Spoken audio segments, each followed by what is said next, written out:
नमस्कार दोस्तों।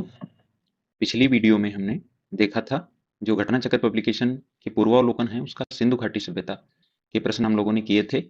आज से शुरू करना है वैदिक काल। तो देखते हैं इसका पहला प्रश्न क्या है। तो इसका पहला प्रश्न है आर्य शब्द इंगित करता है। जो आर्य शब्द है उसका क्या अर्थ है। तो आर्य का अर्थ होता है श्रेष्ठ। आर्य का मतलब होता है कुलीन। तो श्रेष्ठ, कुलीन, ये सब जो हैं आर्य के शब्द हैं। ठीक है, शब्द के अर्थ हैं।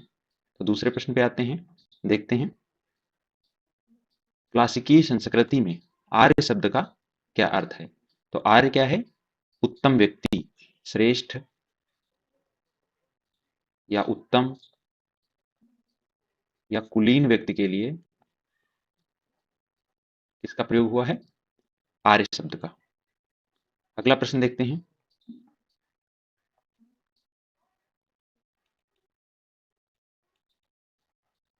प्रश्न नंबर 3 है सबसे पुराना वेद कौन सा है।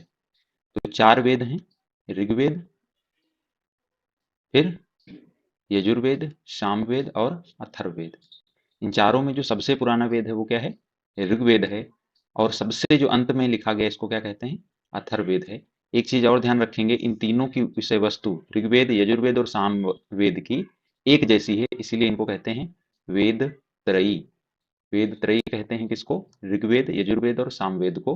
अथर्ववेद वेद त्रयी में शामिल नहीं है क्योंकि इनकी विषय वस्तु कैसी है, एक सी है। तो ये क्वेश्चन क्या था, ऋग्वेद इसका उत्तर हो जाएगा। सबसे पुराना वेद कौन सा है, ऋग्वेद। त्रयी नाम जो है, त्रयी यानी अभी जो हमने बताया था वेद त्रयी, जो 3 शुरुआत के वेद हैं उनकी विषय वस्तु सेम है, इसलिए उनको वेद त्रयी कहते हैं। 3 वेदों को, ऋग्वेद, यजुर्वेद और सामवेद को। तो इसका उत्तर पहला है। अगला प्रश्न 5 है, किस वैदिक ग्रंथ में वर्ण शब्द का सर्वप्रथम उल्लेख मिलता है। ठीक है, तो वर्ण रंग के लिए भी और वर्ण जाति के लिए भी प्रयोग हुआ है किसमें, ऋग्वेद में। ऋग्वेद जो है इसका 10वां मंडल, 10 मंडल है ऋग्वेद में, तो इसके 10वें मंडल में एक पुरुष सूक्त है, पुरुष सूक्त। तो पुरुष सूक्त में एक विराट पुरुष से 4 वर्णों की उत्पत्ति बताई गई है। तो सबसे जो वर्ण शब्द का पहली बार उल्लेख किसमें मिलता है, ऋग्वेद में। प्रश्न नंबर 6 देखते हैं, वर्ण व्यवस्था, वर्ण व्यवस्था से संबंधित पुरुष सूक्त मूलतः पाया जाता है। तो अभी हमने बताया कि ऋग्वेद के 10वें मंडल में पुरुष सूक्त है जिसमें वर्ण शब्द का उल्लेख मिलता है। 7वां प्रश्न है सुमेलित करना है। इसमें देखिए 4 वेद दिए गए हैं और इनको सुमेलित करना है, अथर्ववेद, ऋग्वेद और ये अभी दूसरी तरफ लिखा हुआ ये एक है सामवेद और एक है कौन सा बचा, यजुर्वेद।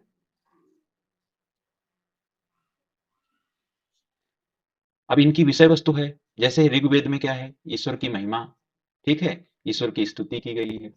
अथर्ववेद में क्या है, तो अथर्ववेद में जादू टोना, जादू टोना, वशीकरण, वशीकरण और औषधियों की बात की गई है। औषधियां भी किसमें हैं, औषधियां भी पूछे किसमें हैं तो बताएंगे अथर्ववेद में।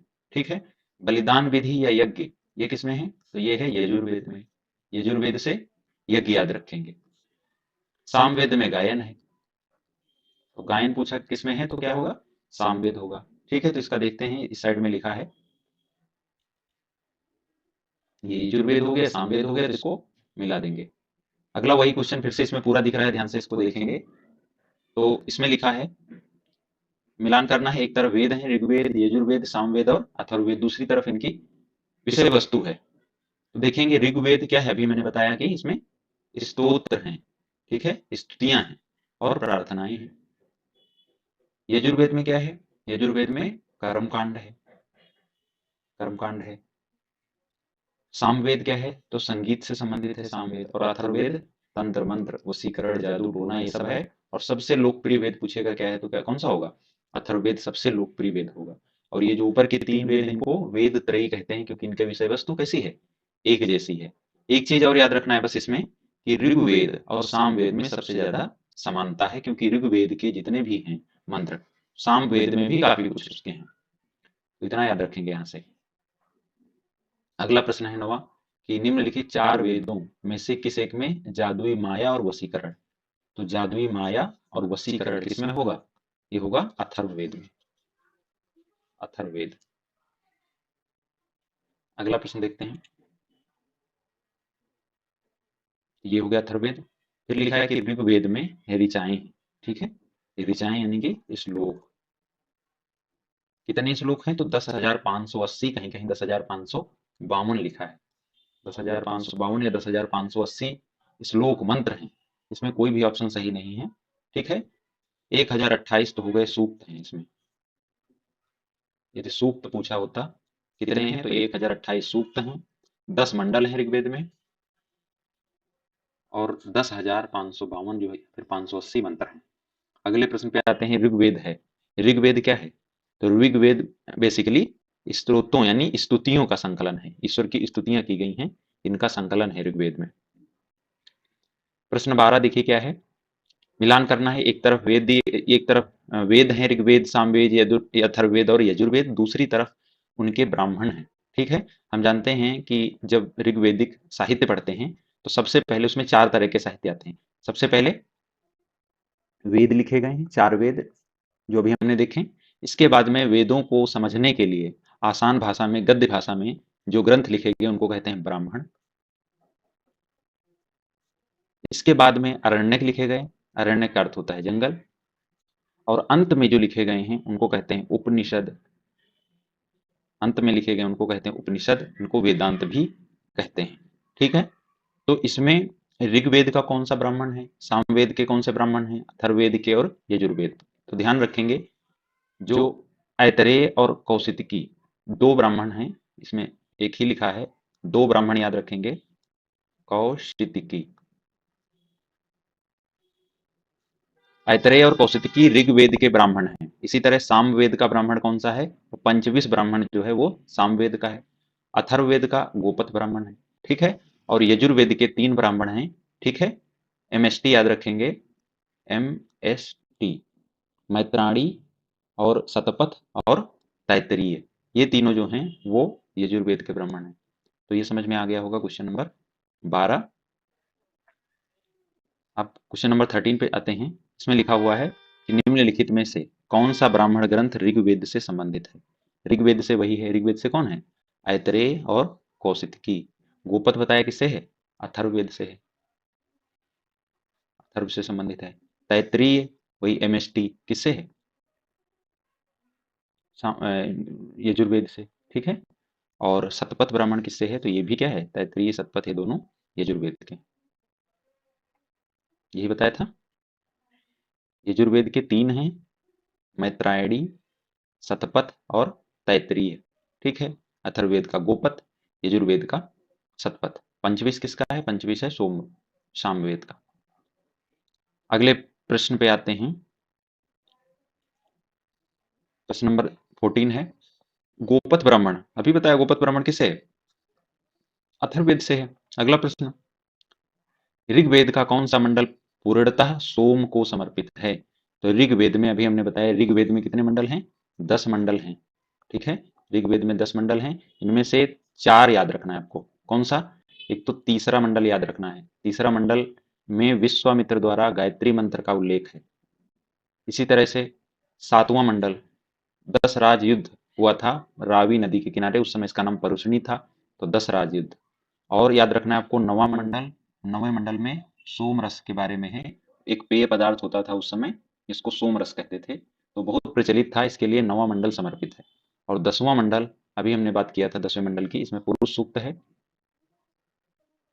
पुरुष सूक्त है जिसमें वर्ण का उल्लेख है। तो 4 मंडल याद रखेंगे। तीसरे में गायत्री मंत्र, 7वें में 10 राज युद्ध और 9वें में सोमरस और 10वें में पुरुष सूक्त या फिर वर्ण का उल्लेख है पहली बार, ठीक है। तो ये सोम किसको समर्पित है? कौन सा मंडल हो गया? 9वां मंडल हो गया, ठीक है। अगले प्रश्न पे आते हैं। प्रश्न नंबर 16 है।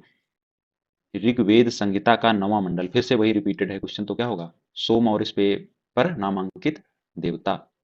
17 है कि यज्ञ संबंधी विधि विधान, यज्ञ संबंधी विधि विधान, तो यज्ञ से यजुर याद रखना है। यजुर्वेद में क्या है? कर्मकांड है, यज्ञ है, ये सभी यजुर्वेद में है। ऋग्वेद में तो स्तुति है ईश्वर की, सामवेद गायन से है और यजुर्वेद यज्ञ से है, ठीक है। ये कोई ब्राह्मण तो ग्रंथ है। प्रश्न नंबर 18 देखते हैं क्या है। तो इसमें लिखा हुआ है, निम्नलिखित में किसका संकलन ऋग्वेद पे आधारित है? तो ऋग्वेद से जो सबसे मिलता जुलता है, अभी हमने क्या बताया था, सामवेद में। ठीक है, ऋग्वेद में, ऋग्वेद के बहुत सारे 90 केवल छोड़ के बाकी सभी जो है सामवेद और ऋग्वेद में सेम है। ठीक है, अगला प्रश्न।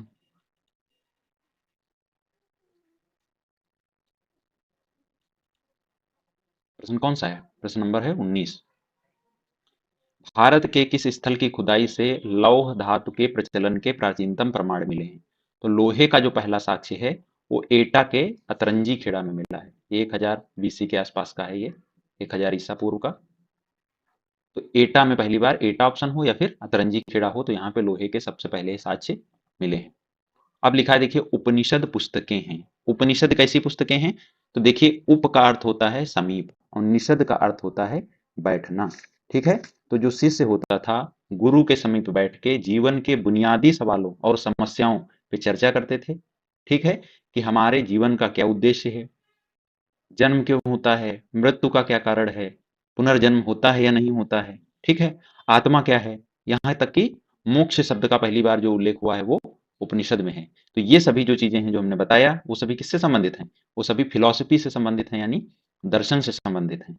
ठीक है, और इनकी संख्या कितनी है? इनकी संख्या है 108। 108 उपनिषद हैं ये, क्योंकि अंत में लिखे गए हैं। सबसे पहले वेद, इसके बाद में ब्राह्मण वेदों को समझने के लिए, फिर अरण्यक, अरण्यक, और उसके बाद में उपनिषद। इसलिए इनको क्या कहते हैं? इनको वेदांत भी कहते हैं। अगला प्रश्न देखते हैं, उपनिषदों का मुख्य विषय क्या है? तो उपनिषदों का मुख्य विषय क्या है? अभी बात हो चुकी है इसकी, क्या है? दर्शन है।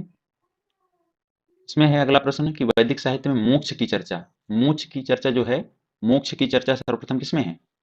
ये है उपनिषद में। ठीक है, वेदों में नहीं है, मोक्ष की चर्चा उपनिषद में है। ठीक है, अगला प्रश्न देखते हैं।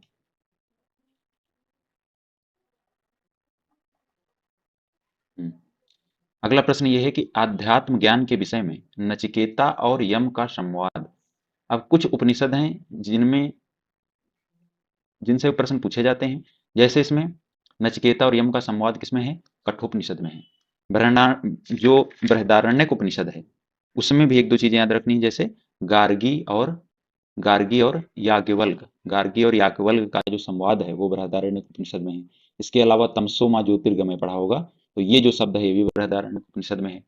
छंदोग्य उपनिषद में भी याद रखना है कि सत्यकाम जाबाल की कथा, ठीक है, सत्यकाम जाबाल की कथा छंदोग्य उपनिषद में। सबसे छोटा उपनिषद केन उपनिषद है। तो जो इसका उत्तर होगा ये नचिकेता और यम का संवाद, वो किसमें है? कठोपनिषद में है। फिर से वही प्रश्न पूछा है कि नचिकेता का आख्यान किसमें है? तो ये कठोपनिषद में होगा।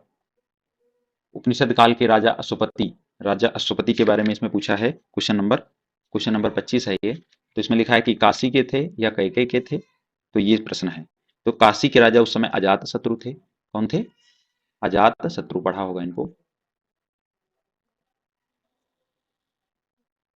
और कैकेय के जो राजा थे वो थे अश्वपति। तो अश्वपति कहाँ के राजा थे? कैकेय के थे, विदेह के जनक थे।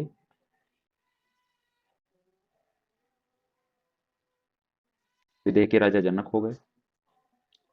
और पांचाल के राजा थे प्रवाहण जाबाली। तो इसका उत्तर क्या होगा? कैकेय होगा।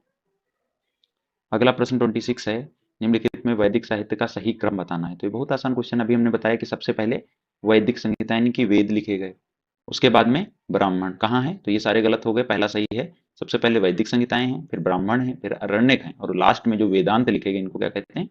उपनिषद। 27 क्वेश्चन नंबर है, आरंभिक वैदिक साहित्य में सर्वाधिक वर्णित नदी। तो नदियों से भी क्वेश्चन पूछे जाते हैं। तो दो चीजें याद रखेंगे कि सबसे ज्यादा बार जो उल्लेख हुआ है वो सिंधु नदी का हुआ है। वैदिक साहित्य में सर्वाधिक बार सिंधु का उल्लेख हुआ है, 21 बार। जबकि सबसे पवित्र नदी कहा जाए कौन सी है? सबसे पवित्र नदी,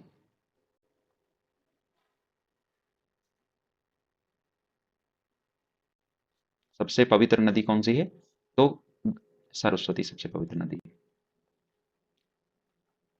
सबसे पवित्र नदी सरस्वती, इसको नदीत्तमा, मातेत्तमा या अ, नदीत्तमा, मातेत्तमा कहा गया है इसको।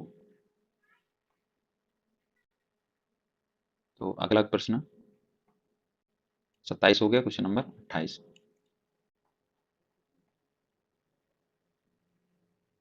वैदिक नदी अस्किनी, अस्किनी की पहचान जो है किन नदियों में है? तो देखिए वैदिक काल में कुछ नदियों के नाम जो थे आज के समय में परिवर्तित हैं, ठीक है।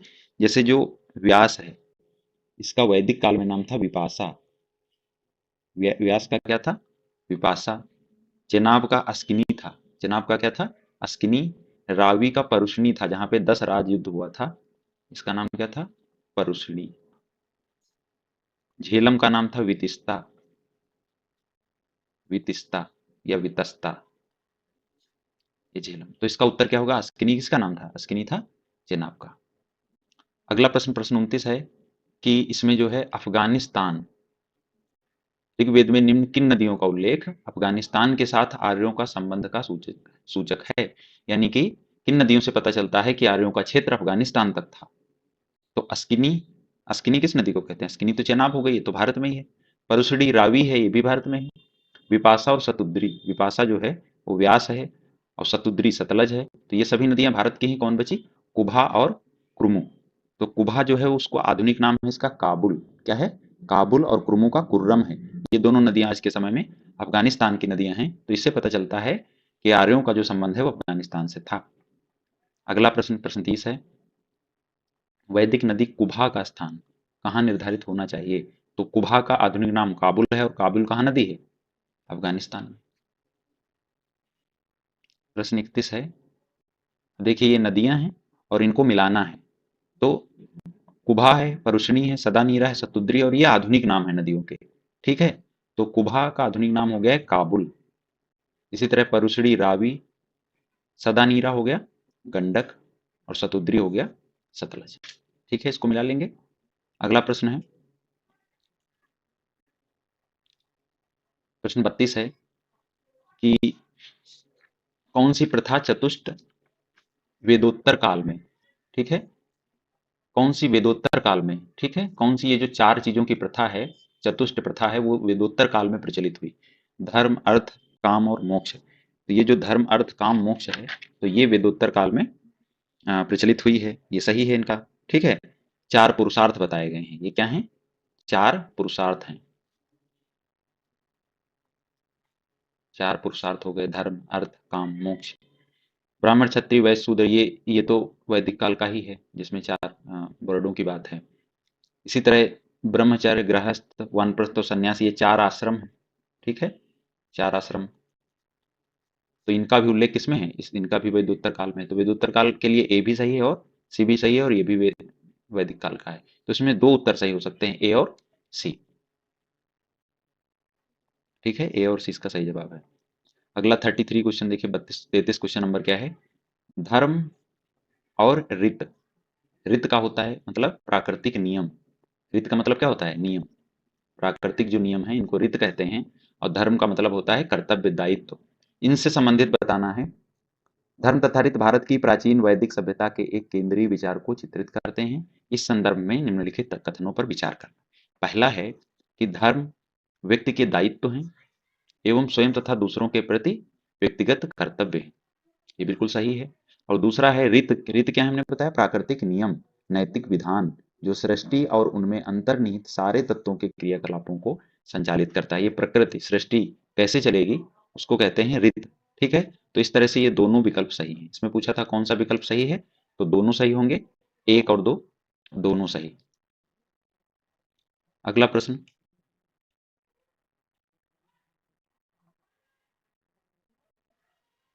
हाँ, प्रश्न नंबर 34 देखिए, भारतीय संस्कृति के अंतर्गत रीत, वही क्वेश्चन है, रीत का मतलब क्या होता है?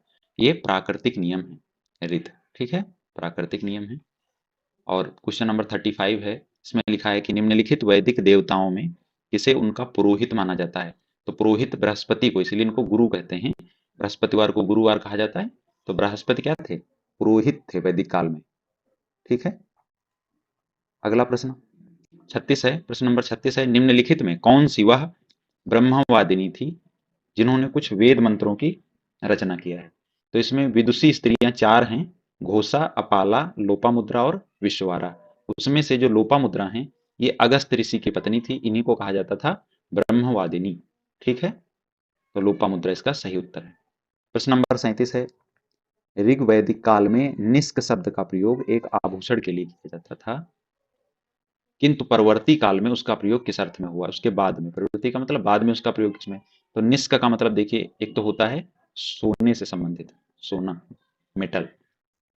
तो सोने के जो आभूषण होते थे, सोने के आभूषण होते थे, शुरुआत में उनको निष्क कहते थे या फिर निशाका कहते थे। बाद में जो सोने के सिक्के होने लगे उनको कहने लगे निष्क। ठीक है, व्यापार में इनका यूज होने लगा। तो निष्क का अर्थ सोने के आभूषण या गले में पहने जाने वाले हार को भी कहते थे निष्क। गले में जो हार पहना जाता था सोने का, उसके लिए निष्क शब्द का प्रयोग होता था। बाद में इसका सोने के सिक्कों के लिए निष्क शब्द का प्रयोग होने लगा। 38 क्वेश्चन नंबर देखेंगे, ऋग्वैदिक काल में निष्क किस अंग का आभूषण था? तो निष्क किसका था? गले का था। गले का हार जो था उसको निष्क कहते थे। अगला प्रश्न है, प्राचीन भारत में निशाका, तो निशाका का क्या मतलब है? सोने के आभूषण। अभी बताएं, निष्क या फिर निशाका, दोनों का अर्थ है सोने के आभूषण, सोने के सिक्के या फिर गले में पहने जाने वाला हार। 40 देखिए क्या है, प्रश्न नंबर 40 है कि बोगज गोई महत्वपूर्ण है। बोगज गोई महत्वपूर्ण है, क्यों महत्वपूर्ण है बोगज गोई? तो बोगज गोई एक स्थान है जो कि तुर्की में है। कहाँ है ये? तुर्की में है। वहां से एक अभिलेख मिला है। ठीक है, इसको एशिया माइनर का अभिलेख भी कहते हैं या फिर बोगज गोई का अभिलेख कहते हैं। ये 1400 ईसा पूर्व का लगभग बताया जाता है। तो इसमें इसके लिए कौन सा सही है? तो इसके लिए सही है, यहाँ से प्राप्त अभिलेखों में वैदिक देवताओं एवं देवियों का जो है, वैदिक देवी देवताओं का नाम उल्लेख मिलता है। ठीक है, यहाँ 4 देवताओं का इस पे उल्लेख है। एक तो इंद्र का नाम लिखा है, इंद्र, और वरुण, मित्र, और नासत्य, ना सत्य। तो वहां पे तुर्की में जो अभिलेख मिला है बोगज गोई का, तो वहां भी 4 देवताओं का उल्लेख है, और कहीं ना कहीं इनका उल्लेख वेदों में भी अपने वहां है। इसका मतलब है कि कुछ ना कुछ इनका संबंध तुर्की से था। ठीक है, साथ में इससे भी जानकारी मिलती है कि आर्य जो थे वो भारत में ईरान से होकर आए। तो ये 40 क्वेश्चन हो गया। क्वेश्चन नंबर 41 देखेंगे क्या है, तो ईरान से भारत में आर्यों के आने की सूचना किसे मिलती है? तो मिलती है बोगज गोई के अभिलेख। ठीक है, बोगज गोई के अभिलेख जो है, इससे पता चलता है कि भारत में जो आर्य है वो ईरान से आए। अगला प्रश्न,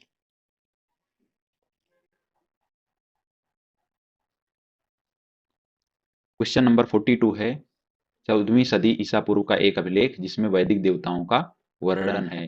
तो वही प्रश्न फिर से हो गया, इसका भी क्या उत्तर होगा? बोगज गोई। देखिए कितना इंपॉर्टेंट है, ये कई बार पूछा गया, तो इसको याद रखेंगे, एशिया माइनर का अभिलेख या बोगज गोई का अभिलेख, ये तुर्की से प्राप्त हुआ है, जिससे पता चलता है कि ईरान से जो है आर्य भारत में आए। निम्नलिखित में से किसने आर्यों के आदि देश के बारे में, आर्यों का आदि देश के बारे में लिखा है? आर्यों का एक आदि देश एक पुस्तक है जिसको बाल गंगाधर तिलक ने लिखा है, जिसमें बताया है कि आर्यों का जो आदि देश है वो क्या है? उत्तरी ध्रुव को बताया है, उत्तरी ध्रुव।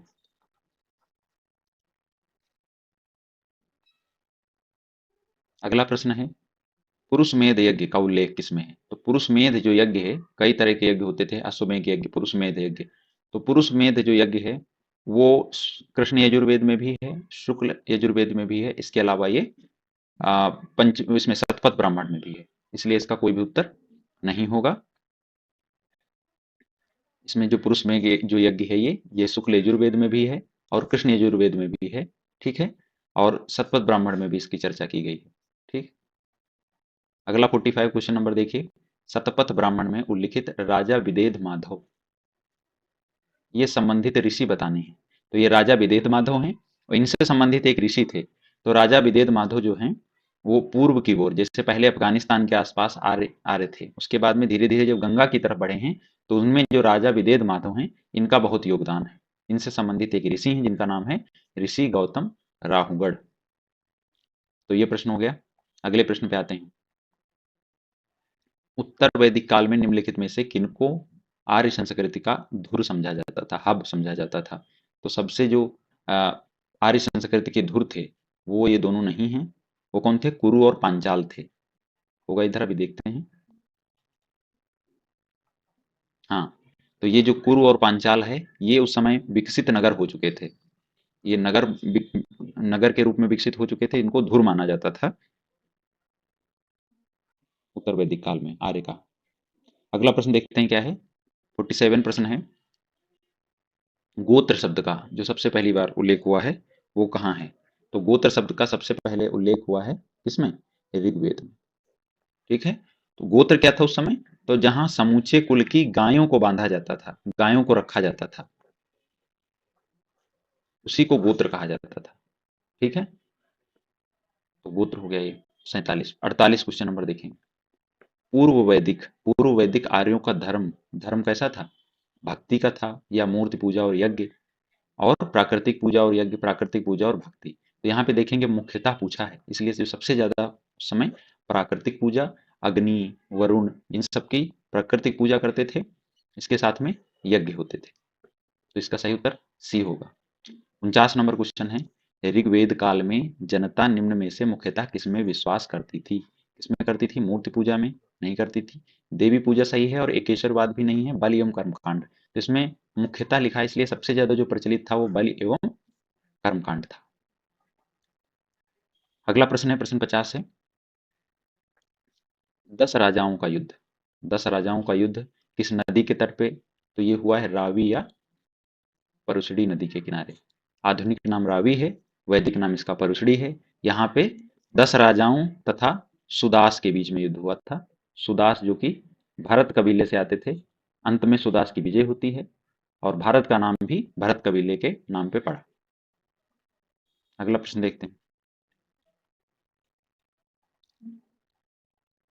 प्रश्न नंबर 51 है, ऋग्वेद में उल्लेखित प्रसिद्ध 10 राजाओं का युद्ध किस नदी किनारे हुआ? हो चुका है ये, रावी या परुशनी नदी के किनारे हुआ है। 52 क्वेश्चन देखेंगे, निम्नलिखित में किस नदी को ऋग्वेद में माते तमा, माताओं में सबसे अच्छी, देवियों में सबसे अच्छी देवी तमा एवं नदियों में सबसे सुंदर जो है वो नदी तमा, इस ये किस नदी के लिए कहा गया है?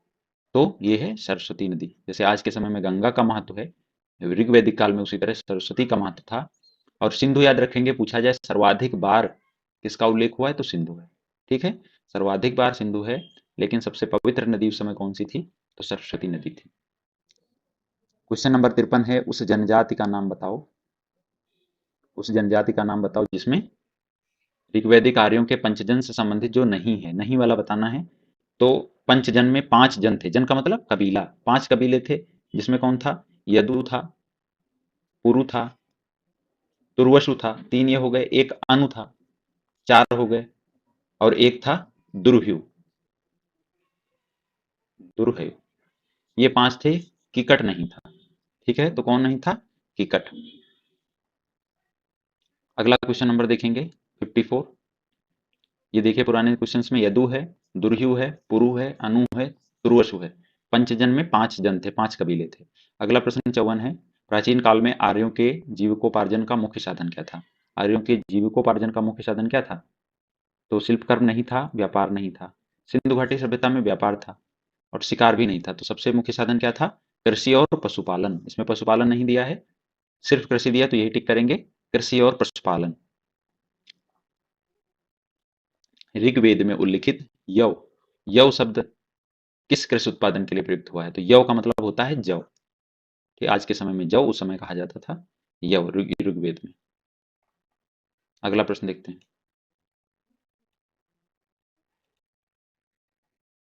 क्वेश्चन नंबर 56 है, इसमें मिलान करना है। ये भी फसलों के नाम हैं ऋग्वैदिक काल में और ये आधुनिक समय में। व्रीहि, मुद्दग, यव और इच्छु। तो अभी यव की हमने बात किया था, यव किसको कहते थे? यव जव से मिला देंगे। इच्छु संस्कृत में, इच्छु मीन्स गन्ना, और मुद्दग मूंग एक जैसा है। मुद्दग किसको कहते थे? मूंग को। और बचा क्या? व्रीहि, चावल। ठीक है, तो नाम से आसानी से लगा लेंगे। व्रीहि चावल हो गया, मुदग मूंग, यव जव और इच्छु गन्ना। अगला प्रश्न देखते हैं, ऋग्वैदिक पड़ी, पड़ी किस वर्ग के नागरिक थे? तो पड़ी जो ब्याज देते थे, इनको सूदखोर भी कहा जाता था। तो ये उस समय के व्यापारी होते थे जो धन को ऋण पे देते थे। ठीक है, ब्याज पे जो देते थे उनको पड़ी कहा जाता था। ठीक है, व्यापारी। अगला प्रश्न वैदिक युग में प्रचलित लोकप्रिय शासन प्रणाली कौन सी थी? लोकप्रिय शासन प्रणाली कौन सी थी वहां पे? तो वंश परंपरागत राजतंत्र। यद्यपि उसमें कुछ ऐसे भी थे जन जहाँ पे लोकतंत्र था, गणतंत्र था, लेकिन जो परंपरागत जो ज्यादा लोकप्रिय है वो सबसे ज्यादा है। कैसे हैं वहां पे शासन? वंश परंपरागत राजतंत्र। अगला प्रश्न देखते हैं 59। 59 प्रश्न है, ऋग्वैदिक कालीन सभा, सभा जो है सभा के बारे में पूछा है। तो सभा, समिति और विदत तीन तरह की ये जो है संस्थाएं उस समय होती थी। सभा होती थी, समिति होती थी और विदत होती थी। विदत। तो इसमें सभा और समिति जो है ये बहुत महत्वपूर्ण संस्थाएं हैं। ये सभा जो है वो मंत्रि परिषद थी। सभा क्या थी? मंत्रि परिषद। और जो ये सभा है वो न्याय से संबंधित थी, न्यायिक कार्य करती थी मंत्रि परिषद में। ठीक है, न्यायिक कार्य करती थी। समिति जो है ये तरह कार्यपालिका से संबंधित थी। ठीक है, और सभा समिति इतनी महत्वपूर्ण थी कि इनको जो है प्रजापति की दो पुत्रियां कहा जाता था उस समय। प्रजापति की दो पुत्रियां, इसको अथर्ववेद में कहा गया है। किसको? सभा और समिति को। तो इसको याद रखेंगे इन प्रश्न को। वैदिक कालीन सभा एक मंत्रि परिषद थी। अगला प्रश्न है कि सभा और समिति को, सभा और समिति को प्रजापति की दो पुत्रियां कहा गया है। सभा और समिति को किसमें कहा गया है? अथर्ववेद में। ऋग्वैदिक जनसभा जो न्यायिक कार्यों से संबंधित थी। तो न्यायिक कार्यों से कौन सी जो संस्था है वो संबंधित थी? सभा। ठीक है, समिति कार्यपालिका से संबंधित थी। अगला प्रश्न है आयुर्वेद। आयुर्वेद यानी जीवन का विज्ञान। तो ये सर्वप्रथम किसमें इसका उल्लेख मिलेगा? आरण्यक में या सामवेद में, अथर्ववेद में या यजुर्वेद में? तो हम जानते हैं जो अथर्ववेद है उसमें औषधियों की बात है। औषधियों के उल्लेख किसमें है? अथर्ववेद में। इसीलिए जो आयुर्वेद है वो किससे है? औषधियों से संबंधित है, अथर्ववेद से संबंधित होगा। अगला प्रश्न है, ऋग्वैदिक धर्म था, धर्म कैसा था? एकेश्वरवादी, एक ईश्वर जिसमें है नहीं है, निवृत्त मार्गी नहीं है, अद्वैतवादी नहीं है, कैसा था? बहुदेववादी। उसमें कई देवताओं का उल्लेख मिलता है। इंद्र हैं, वरुण हैं, अग्नि हैं, ठीक है, मारुत हैं। तो इसलिए ऋग्वैदिक धर्म कैसा था? बहुदेववादी। अगला प्रश्न,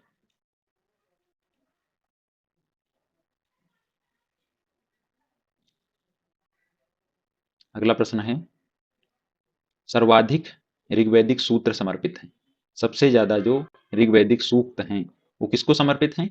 इंद्र को समर्पित हैं। इंद्र को 250 सूक्त समर्पित हैं। सबसे ज्यादा जो महत्वपूर्ण जो देवता थे तो वो कौन थे? इंद्र थे उस समय। इंद्र ये युद्ध के देवता माने गए हैं। युद्ध के देवता थे। वर्षा के देवता भी इंद्र हैं। वर्षा, आंधी तूफान, वर्षा, युद्ध, ठीक है, इनको पुरंदर कहा जाता था। पुरंदर, पुरंदर का मतलब होता है किले तोड़ने वाला। तो सबसे ज्यादा सूक्त 250 सूक्त हैं इंद्र के। दूसरे नंबर पे कहा जाए कि कौन है तो 200 सूक्त हैं अग्नि को समर्पित। तो ये दो जो हैं देवता सबसे ज्यादा उस समय लोकप्रिय थे। 64 क्वेश्चन नंबर हो चुका है। इसका क्या जवाब होगा? इंद्र को होगा। अगला प्रश्न है, निम्नलिखित में से किसे ऋग्वेद में युद्ध देवता समझा जाता था? तो युद्ध देवता कौन है? इंद्र। युद्ध के साथ में आंधी तूफान वर्षा, आंधी तूफान वर्षा ये सब देवता हैं। ठीक है, ऋग्वेद में सर्वाधिक संख्या में मंत्र किसको हैं? इंद्र को समर्पित हैं। लेकिन इसमें इंद्र ऑप्शन नहीं है, तो दूसरे नंबर पे कौन है? दूसरे नंबर पे अग्नि है। तो इसका सही जवाब क्या होगा? अग्नि होगा। 67 है क्वेश्चन नंबर, वैदिक देवता इंद्र, इंद्र के विषय में निम्नलिखित कथनों पर विचार करना है। झंझावत के देवता थे, यानी आंधी तूफान के, सही है। पापियों को दंड देते थे। आगे देखते हैं, नैतिक व्यवस्था के वरुण थे, ये सही नहीं है। वर्षा के देवता थे, बिल्कुल सही है। तो ऑप्शन देखेंगे कि 1 और 4 किसमें मिल रहा है, वो वाला सही होगा। हाँ, तो इसमें 1 और 4 देखिए किस ऑप्शन में है? डी ऑप्शन में है। ठीक है, झंझावत के देवता, वर्षा के देवता और युद्ध के देवता इंद्र हैं। अगला प्रश्न है, निम्नलिखित में से पूर्व वैदिक आर्यों का सर्वाधिक लोकप्रिय देवता कौन था? तो जो वैदिक आर्य हैं उनका कौन सबसे लोकप्रिय देवता है? इंद्र। अगला प्रश्न देखते हैं, वैदिक देवमंडल में निम्नलिखित में से कौन सा देवता युद्ध का देवता, वही क्वेश्चन है, युद्ध का देवता कौन है? इंद्र है। अगला प्रश्न, 800 से 600 ईसा पूर्व का काल किस युग से जुड़ा है? तो 800 से 600 ईसा पूर्व के समय में ब्राह्मण ग्रंथों की रचना हुई है। ब्राह्मण ग्रंथों की रचना हुई है, इसलिए इसको क्या कहते हैं? ब्राह्मण युग। 70 हो गया क्वेश्चन नंबर। अगला देखते हैं। अगला प्रश्न है कि जो गायत्री मंत्र है, गायत्री मंत्र किस पुस्तक में मिलता है इसका उल्लेख? तो गायत्री मंत्र का उल्लेख हम बता चुके हैं कि ऋग्वेद के जो 10 मंडल हैं उनमें से तीसरा जो मंडल है उसमें गायत्री मंत्र का उल्लेख मिलता है। इसकी रचना किसने किया है? विश्वामित्र ने किया है इसकी रचना। नेक्स्ट 72 प्रश्न नंबर है, गायत्री मंत्र के नाम से प्रसिद्ध मंत्र सर्वप्रथम जो ओम भूर्भुवस्वः करके जो मंत्र है उसको गायत्री मंत्र कहते हैं। तो इसका सर्वप्रथम किस ग्रंथ में इसका उल्लेख मिलता है? तो किसमें होगा? ऋग्वेद के तीसरे मंडल में। गायत्री मंत्र की रचना किसने किया है? अभी मैंने बात किया, किसने किया है? विश्वामित्र ने। 74 क्वेश्चन नंबर है, सर्ग, प्रतिसर्ग, वंश और मनवंतर, ये जो हैं चीजें किससे संबंधित हैं? सर्ग, प्रतिसर्ग, वंश, मनवंतर और वंशानुचरित, ये किसके संकेतक हैं? तो ये किसके संकेतक हो जाएंगे? पुराणों के। पुराणों में इन सब चीजों की बात आई है। ठीक है, 5 प्रकार के जो है पुराणों में विषय मिलते हैं, जिनमें सर्ग का मतलब होता है कि सृष्टि का निर्माण, सृष्टि के निर्माण से संबंधित ये सर्ग है। इसी तरह सृष्टि का जब विनाश हो जाता है, पुनः सृजन होता है, इसको प्रतिसर्ग है ये। वंश जो ऋषि और देवताओं के जो वंशों के बारे में पूरी वंशावली है, ठीक है, फैमिली ट्री, उसमें उसमें वंश है। मनवंतर किसको कहते हैं? जो और राजा थे। ठीक है, मनवंतर नहीं, मनवंतर हो गया कल्प और महायुग जो थे। जैसे हम लोग पढ़ते हैं ना प्री कैम्ब्रियन, क्रिटेशियस, ये युग जो है पृथ्वी की जब आयु पढ़ते हैं, उसी तरह से मनवंतर उस समय जो पुराणों में मनवंतर हैं, जिनमें कि कल्प और महायुगों की बात किया गया है, सतयुग, द्वापर, त्रेता, तो ये मनवंतर हो गया। और वंशानुचरित में जो राजा जो राज करते थे उनके राजवंशों का वर्णन है। ठीक है, तो ये जो विषय वस्तु है, सर्ग, प्रतिसर्ग, वंश, मनवंतर और वंशानुचरित, ये 5 विषय किसमें हैं? पुराणों के हैं ये विषय। अगला प्रश्न 75 है, पुराण कितने हैं? तो पुराणों की संख्या है 18 पुराण है। उपनिषद है 108, इसमें बीच में 0 बना देंगे 18 के, तो उपनिषदों की संख्या हो जाएगी। 18 पुराण है। और इनकी रचना किसने किया था? पुराणों की जो रचना है, याद रखेंगे, तो उग्रश्रवा एक ऋषि हैं, उनके पुत्र हैं उग्रश्रवा और लोमहर्ष। लोमहर्ष और उनके जो पुत्र हैं उग्रश्रवा, इन्होंने पुराणों की रचना की। अगला प्रश्न देखते हैं।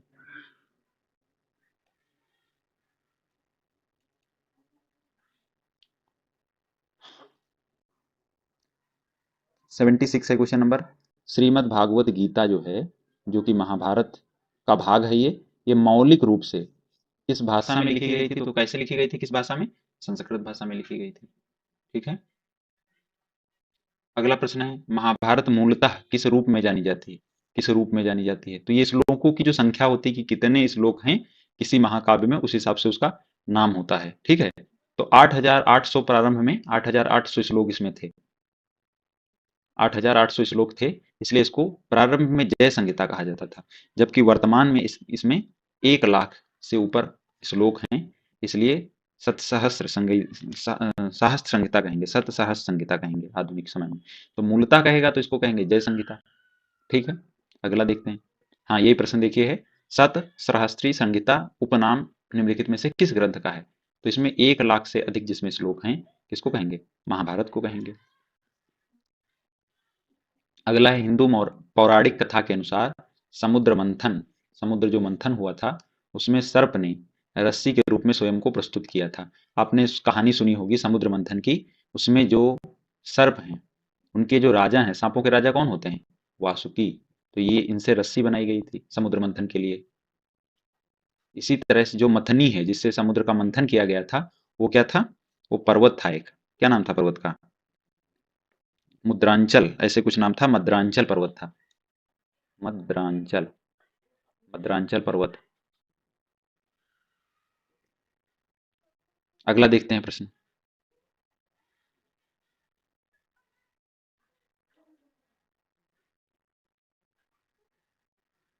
अगला प्रश्न है, किस काल में अछूत की अवधारणा स्पष्ट रूप से उद्धृत हुई? अछूत का जो उल्लेख है, अछूत की जो सबसे पहला ये जो शब्द आया है, ये कहाँ पे आया है? तो याद रखेंगे वैदिक काल में नहीं है ये। वैदिक काल में वैदिक काल में केवल वर्ण होते थे, और वो भी वर्ण कैसे होते थे? कर्म मूलक होते थे, कर्म के आधार पे वर्ण होते थे। ठीक है, जिस हिसाब से कोई कर्म करता था, योद्धा या शासक जो होता था उसको क्षत्रिय कहते थे, और जो अध्ययन अध्यापन का काम करता था ब्राह्मण, और वैश्य जो खेती किसानी वाले काम करते थे वैश्य, या व्यापार जो करते थे वैश्य, और जो इन सब की सेवा करते थे वो शूद्र कहलाते थे। तो ये कर्म मूलक थी। जबकि अछूत की जो अवधारणा है वो बाद में आई है, उत्तर वैदिक काल में, उत्तर वैदिक काल के भी बाद में, धर्मशास्त्र के समय। ठीक है, धर्मशास्त्र के समय पाणिनि ने पहली बार इसका, पाणिनि के एक उसमें है, पाणिनि का जो एक साहित्य है उसमें पहली बार उल्लेख है अछूत शब्द का। अगला प्रश्न देखते हैं, सत्यमेव जयते। सत्यमेव जयते जो है ये शब्द किस उपनिषद से लिए गए हैं? तो ध्यान रखेंगे क्या है, मंडूकोपनिषद। ठीक है, मुंडकोपनिषद।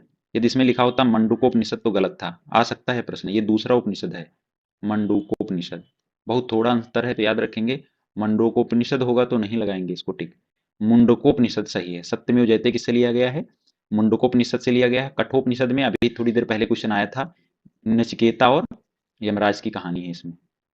नचिकेता की कहानी किसमें है? नचिकेता की कहानी है कठोपनिषद में। छंदोग्य उपनिषद में बताए थे सत्यकाम जाबाल की कथा, छंदोग्य उपनिषद में है। तो 81 क्वेश्चन नंबर हो गया। आते हैं क्वेश्चन नंबर 82 पे। लिखा है सत्यमेव जयते कहाँ से लिया गया है? तो ये है मुंडक उपनिषद, बहुत इंपॉर्टेंट है, देखिए कितनी बार पूछा गया है। भारतीय प्रतीक पर उत्तीर्ण सत्यमेव जयते कहाँ से लिया गया है? मुंडक उपनिषद हो गया। अगला है तमसो माँ ज्योतिर्गमय। तो ये तमसो माँ ज्योतिर्गमय जो है ये उपनिषदों का कथन है। ठीक है, और ये किस उपनिषद में है? बृहदारण्यक उपनिषद में है। बृहदारण्यक। केवीएस का जो लोगो है उसमें देखा होगा आपने, केंद्रीय विद्यालय का जो लोगो उसमें लिखा है तमसो माँ ज्योतिर्गमय। इसमें प्रार्थना की गई ईश्वर से कि तम मीन्स अंधेरे से, और ज्योतिर का मतलब प्रकाश, अंधेरे से प्रकाश की ओर ले जाने के लिए इसमें प्रार्थना की गई है। अगला प्रश्न,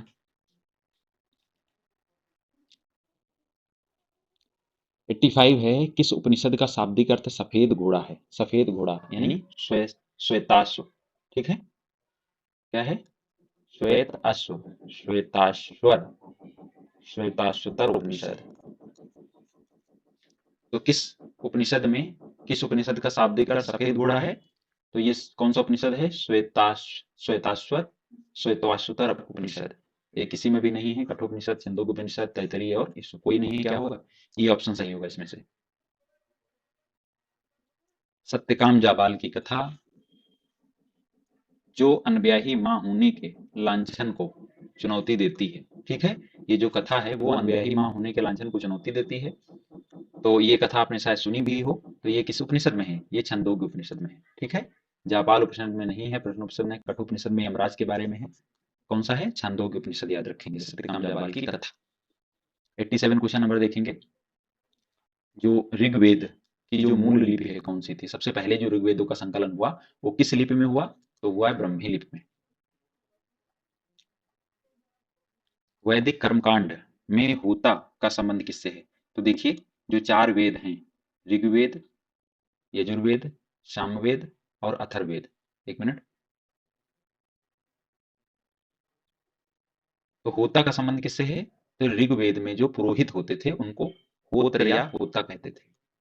होत्र या होता कहते थे ऋग्वेद के पुरोहित को। इसी तरह के जो यजुर्वेद का होता था उसको क्या कहते थे? उसको अधवर्यु कहते थे। अधवर्यु, या इसी को अर्धवर्यु भी कहते हैं। ठीक है, अर्धवर्यु। अथर्ववेद का जो है उसको ब्रह्मन या ब्रह्मा कहते थे। ब्रह्मन। ठीक है, ब्रह्मन या ब्रह्मा कहते थे अथर्ववेद के जो जो ब्राह्मण है, जो पुरोहित है। सामवेद का जो पुरोहित है उसको, ये गायन से संबंधित है ना, तो याद रखेंगे उदगाता। उदगाता। तो ये चारों पुरोहित याद रखना है। ऋग्वेद का होत्र या होता है, यजुर्वेद का अर्धवर्यु या अर्धवर्यु है, सामवेद का उदगाता है, अथर्ववेद का ब्रह्मन या ब्रह्मा है। इसका सही क्या होगा? होता किसका है? ऋग्वेद का। अगला प्रश्न देखते हैं, प्रश्न नंबर 89। अवेस्ता। अवेस्ता और ऋग्वेद में समानता है। अवेस्ता किस क्षेत्र से संबंधित है? तो जैसे अपने वहाँ ऋग्वेद है उसी तरह से एक साहित्य है अवेस्ता, कहाँ का है? ईरान का है, उसमें काफी समानताएं हैं। अगला प्रश्न, वैदिक काल में किस जानवर को अघन्य, अघन्य का मतलब होता है वध ना किए जाने योग्य, जिसका वध नहीं किया जा सकता हो, ठीक है, उसको क्या कहते थे, उस किसको माना गया है, गाय को, ठीक है। ऋग्वेद में अघन्य वही है, अघन्य या अघन्य किसके लिए है, ये गाय के लिए है। रिपीटेड क्वेश्चन 92 क्वेश्चन है, अघन्य शब्द का उल्लेख किसके लिए है, तो अघन्य या अघन्य किसके लिए है, गाय के लिए हो गया। अब ये प्रश्न है बड़ा सा, एक है क्या है, समझते हैं। ऋग्वेदिक कालीन आर्यों और सिंधु घाटी के लोगों को, यानी कि आर्य और सिंधु घाटी के जो लोग हैं, उनकी संस्कृति के बीच अंतर के संबंध में बताना है इस प्रश्न में, कि ऋग्वेद और आर्य सभ्यता जो है इनमें क्या अंतर है। पहला जो इन्होंने लिखा है सेंटेंस इसमें है, ऋग्वेदिक कालीन जो आर्य हैं वो कवच और शिरस्त्राण यानी हेलमेट धारण करते थे, जबकि सिंधु घाटी सभ्यता के लोगों में इनके उपयोग का कोई साक्ष्य नहीं मिलता। ये बिल्कुल बात सही है, क्योंकि ज्यादा युद्ध के कोई साक्ष्य सिंधु घाटी सभ्यता में मिले नहीं है, जबकि ऋग्वेद में कवच भी मिला है और सिर पे पहनने वाला भी वस्त्र मिला है। तो ये सही है पहला। दूसरा ये देखिए इसमें क्या है कि ऋग्वेदिक कालीन आर्यों को सोने चांदी तांबे का ज्ञान था, ऋग्वेदिक काल के आर्यों का, इतना तो सही है। जबकि सिंधु घाटी के लोगों को केवल तांबे और लोहे का ज्ञान था। ये बिल्कुल गलत हो गया, क्योंकि लोहे का ज्ञान नहीं था, हम पढ़े थे सिंधु घाटी सभ्यता के लोगों को। तो दूसरा हो गया कथन गलत। तीसरा और है इसमें कथन है कि ऋग्वेदिक कालीन आर्यों ने घोड़े को पालतू बनाया था। ये बिल्कुल बात सही है, ऋग्वेदिक काल में घोड़े जो है बहुत प्रचलित हो गए थे, जबकि इस बात का कोई साक्ष्य नहीं है कि सिंधु घाटी सभ्यता के लोग इस पशु को जानते थे। अब ये देखिए ये हो गया गलत, क्यों, क्योंकि जानते तो थे, बहुत ज्यादा प्रचलित नहीं था घोड़ा, लेकिन कई जगह से जैसे लोथल से कई खिलौने मिले हैं जो कि जिसमें घोड़ा है, ठीक है, घोड़े के खिलौने मिले हैं, और एक दो जगह से मिले हैं। सुतकांग इंडोर से लोहे उसके घोड़े की हड्डियां भी प्राप्त हुई हैं। इसलिए जानते नहीं थे, ये कथन गलत हो जाएगा। तो केवल कौन सा सही होगा इसमें, इसमें सही होगा केवल एक। अगला प्रश्न देखते हैं।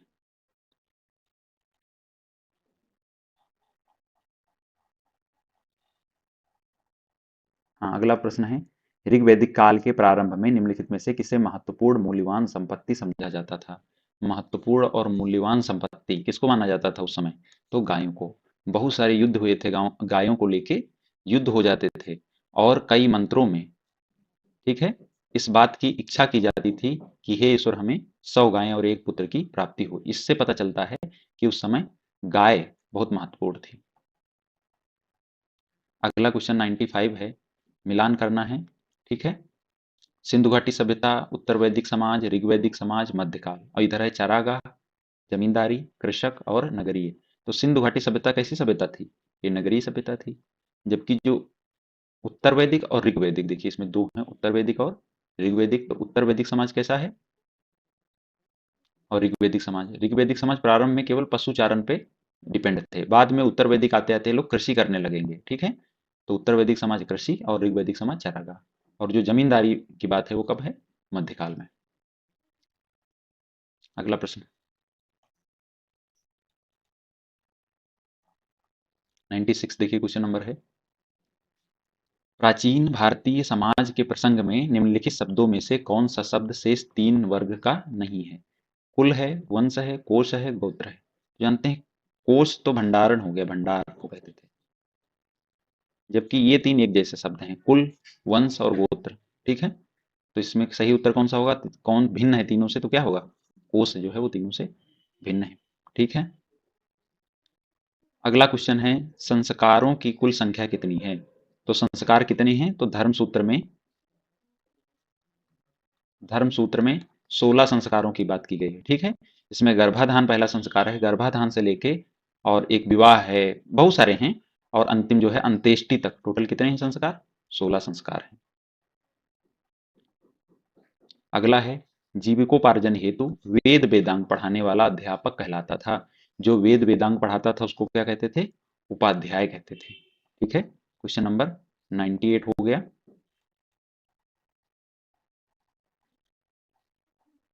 तो ये टोटल 90 क्वेश्चन इसमें थे, ये हमने कर लिए हैं। और अगली वीडियो में हम देखेंगे